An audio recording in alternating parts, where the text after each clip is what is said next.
আপনি যাদেরকে ফার্মের মুরগি বলছেন, এই ফার্মের মুরগিরা রাস্তায় এসেছে বলে আজকে শিক্ষামন্ত্রী হয়েছেন। শিক্ষার্থীরা যা যার পড়ার টেবিল ফিরে যাক, আমরাই উদ্বিগ্ন তাদের চেয়ে বেশি কিভাবে তাদেরকে আমরা পরীক্ষা সঠিকভাবে নেব। আমি একজন মা, আমার সন্তান একজন মানুষ, সৃষ্টির সেরা শ্রেষ্ঠ জীব, আশরাফুল মাখলুকাত। আমার সন্তান, আমি কখনোই মুরগি না। হারাতে বসেছেন নিজের চেয়ার। শিক্ষামন্ত্রীর একগুঁয়ে কাজের জন্য এবার তার ক্ষমতার আসনে রীতিমতো টলছে। শিক্ষামন্ত্রী হয়তো ভুলতে বসেছিলেন, যাদেরকে শায়েস্তা করতে তার একরোখা সিদ্ধান্ত, তাদের জন্যই তিনি এখন শিক্ষামন্ত্রীর আসনে বসে আছে। গায়ে এসির বাতাস লাগিয়ে আরাম করে প্রশ্নপত্র গোজামিল করতে পারছেন। যাদেরকে তিনি ফার্মের মুরগি বলেছেন, তাদের জন্যই 17 বছর পর মন্ত্রী হতে পেরেছেন। আর এই ফার্মের মুরগি যদি মাঠে নামে, তাহলে তার কি হতে পারে সেটা 14 জুলাইয়ের আধবেলার বিক্ষোভে তিনি খুব ভালোই বুঝতে পেরেছেন। তবে একজন শিক্ষামন্ত্রীর এমন কর্মকাণ্ড কখনোই গ্রহণযোগ্য হতে পারে না। বিরোধী দলীয় এমপি হাসনাত আবদুল্লাহ তার বক্তব্যে হুঙ্কার দিয়ে বুঝিয়েছেন। তবে এই সিদ্ধান্তকে তারেক রহমান কিভাবে দেখছেন? তাকে কি শিক্ষামন্ত্রীর পদ থেকে অব্যাহতি দেওয়ার কথা ভাবছে সরকার? বিস্তারিত থাকছে আজকের প্রতিবেদনে। একটি দেশের মেরুদণ্ড হলো তার শিক্ষা ব্যবস্থা, কিন্তু দুর্ভাগ্যের বিষয় হলো আমাদের বর্তমান শিক্ষামন্ত্রীর কর্মকাণ্ড দেখলে মনে হয় তিনি জনকল্যাণের চেয়ে ক্যামেরা আর পিয়ার স্ট্যান্ড বাজিতেই বেশি পারদর্শী। পরীক্ষার হলে নকল বন্ধ করার চটকদার স্লোগান দিয়ে বাহবা কুড়ানো যতটা সহজ, মাঠ পর্যায়ে শিক্ষার্থীদের মানবিক ও শারীরিক সুরক্ষার ব্যবস্থা করা ততটাই কঠিন। 2026 সালের এইচএসসি পরীক্ষার্থীরা যখন হাঁটু সমান কিংবা বুক সমান পানিতে ডুবে পরীক্ষা কেন্দ্রে যেতে বাধ্য হচ্ছিল, তখন রাষ্ট্রের দায়িত্বশীল জায়গা থেকে কোনো সহানুভূতি প্রকাশ করা হয়নি। উল্টো প্রশ্নপত্রের ভেতরে সৃজনশীলে ভুল দিয়ে পরীক্ষার্থীদের এক চরম মানসিক বিপর্যয়ের মুখে ঠেলে দেওয়া হয়েছে। পরীক্ষার হলের সেই 3 ঘন্টা একজন শিক্ষার্থীর জীবনের ভবিষ্যৎ নির্ধারণ করে, আর সেখানে যখন ভুল প্রশ্ন থাকে, তখন তার মানসিক অবস্থা কেমন হতে পারে তা ভাবার মতো ন্যূনতম কমন সেন্সও এই প্রশাসনের নেই। ভুল প্রশ্নের উত্তর মেলাতে গিয়ে যে শিক্ষার্থীরা পরীক্ষার হলে চোখের জল ফেলেছে, তাদের প্রতি দুঃখ প্রকাশ করা তো দূরের কথা, উপরন্তু নিজেদের ব্যর্থতা ঢাকতে এই আন্দোলনরত শিক্ষার্থীদের মাদকাসক্ত বলে আখ্যা দেওয়া হয়েছে। হাসনাত আবদুল্লাহ তার বক্তব্যে স্মরণ করিয়ে দেন, ক্ষমতার অহংকারে মত্ত থাকা এই শাসক গোষ্ঠীকে আজ মনে করিয়ে দেওয়া দরকার যে যাদের আজ তারা তুচ্ছ তাচ্ছিল্য করছেন, সেই তরুণদের আত্মত্যাগের ওপর দাঁড়িয়েই কিন্তু আজকের সরকার পরিচালিত হচ্ছে। তারা যদি রাস্তায় নেমে না আসতো, তবে আজকের তথাকথিত সংবিধান বিশেষজ্ঞরা সুদূর শ্রীলঙ্কা থেকে এসে বড় বড় বুলি আওড়ানোর সুযোগ পেতেন না, কিংবা লন্ডন থেকে এসে দেশের প্রধানমন্ত্রীর আসনে বসতে পারতেন না। শিক্ষার্থীদের কোনো এক্সপেরিমেন্টাল টুল বা ল্যাবরেটরির গিনিপিগ ভাবা বন্ধ করতে হবে, যেখানে যখন ইচ্ছা নতুন নিয়ম চাপিয়ে দেওয়া হবে আর তা ব্যর্থ হলে আবার তুলে নেওয়া হবে। এসব হিপোক্রেসি বন্ধ করতে হবে। হাসনাত আবদুল্লাহ তার বক্তব্যে প্রতিটি কথা খুব স্পষ্টভাবে ব্যক্ত করেন এবং শিক্ষামন্ত্রীর পদত্যাগের হুঙ্কার দেন।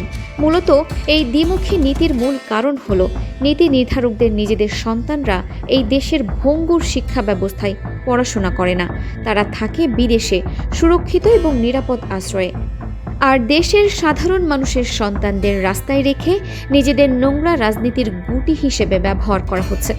এই বৈষম্য আর এক্সপেরিমেন্টের বিরুদ্ধে যখন দেশের তরুণ সমাজ আবার রাস্তায় নামার প্রস্তুতি নিচ্ছে, তখন বুঝতে হবে যে এই সরকার ব্যবস্থার খুঁটি কতটা নড়বড়ে। শিক্ষার পাশাপাশি দেশের সার্বিক সুশাসন ও অর্থনীতির চিত্রও সমানভাবে হতাশাজনক।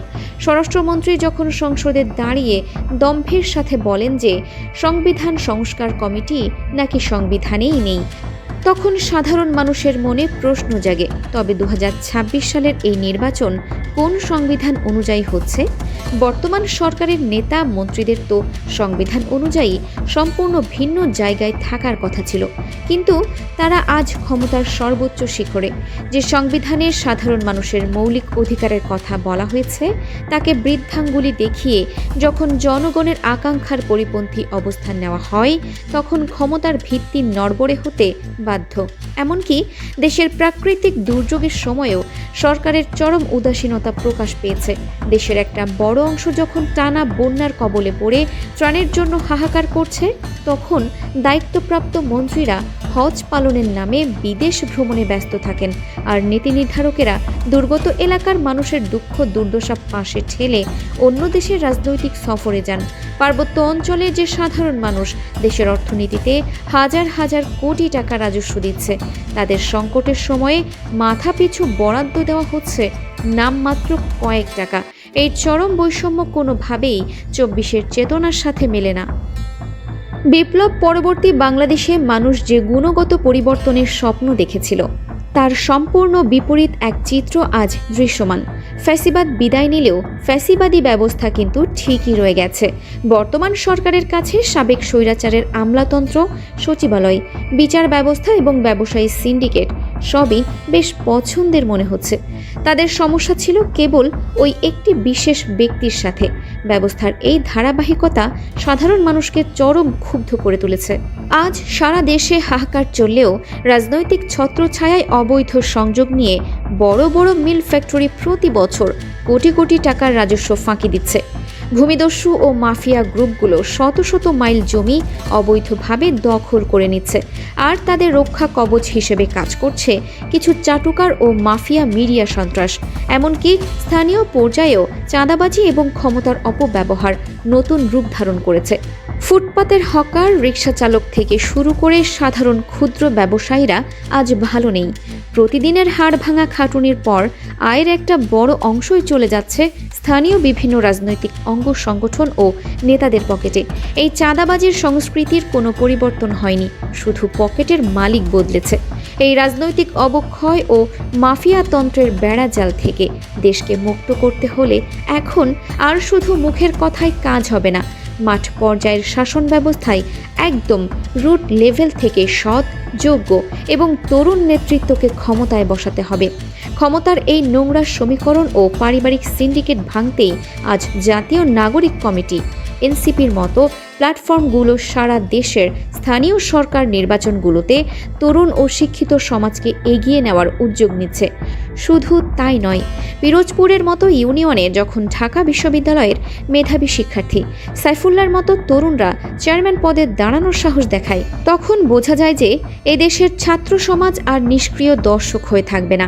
এই শিক্ষিত ও তরুণ নেতৃত্বই পাবে স্থানীয় পর্যায় থেকে নদী ও খাল দখলদারদের হটিয়ে দেওয়া, মিল ফ্যাক্টরির রাজস্ব ফাঁকি বন্ধ করা এবং ফুটপাতের হকার কিংবা রিকশা চালকদের বুক থেকে চাঁদাবাজদের জুতো মেরে সরিয়ে দিতে। ক্ষমতার চিরস্থায়ী বন্দোবস্ত যারা করতে চান, তাদের এই তরুণদের নতুন জাগরণ দেখেই আজ ভয় পাওয়া উচিত।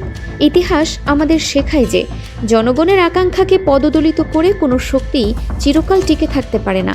পূর্ববর্তী স্বৈরাচারী সরকারের পতন হতে হয়তো দীর্ঘ 17 বছর সময় লেগেছে, কিন্তু বর্তমান চাঁদাবাজ ও সুবিধাবাদীদের মনে রাখা উচিত যে প্রতি বছর বা প্রতিদিন জুলাই মাসের মতো গণজাগরণ ঘটে না। তবে যেদিন ক্ষমতার অপব্যবহারের বিরুদ্ধে সাধারণ মানুষ চূড়ান্তভাবে গর্জে উঠবে, সেদিন আর পালানোর কোনো পথ থাকবে না।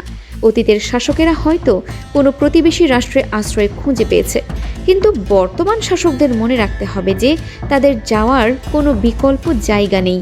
এই দেশের মাটিতেই তাদের বিচার হবে। যদি দেশের তরুণ সমাজ, ছাত্র সমাজ এবং খেটে খাওয়া সাধারণ মানুষ আর একবার দেয়ালে পিঠ ঠেকে যাওয়ার কারণে রাজপথে এসে স্থির অবস্থান নেয়, তবে ক্ষমতার এই তাসের ঘর ভেঙে পড়তে সময় লাগবে না।